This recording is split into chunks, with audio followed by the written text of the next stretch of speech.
Bu jurnalistlər də dinc durmur. Dünən nəyi müzakirə edirlər ki, səhv etmirəmsə Əbu Bəkir məscidindən yolda, eləmi?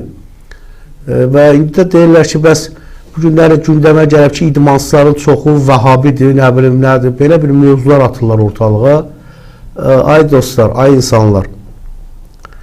Düzdür, Azərbaycan yəni burada başqa bir təriqətləri yaymaq haradasa olardı, yəni 90'lardan bəridir bu.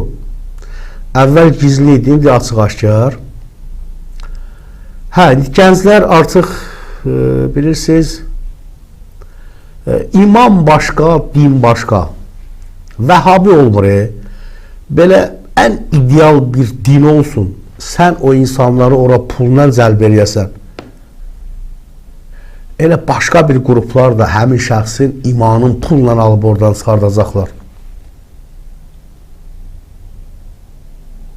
Elə, əziz dostlar,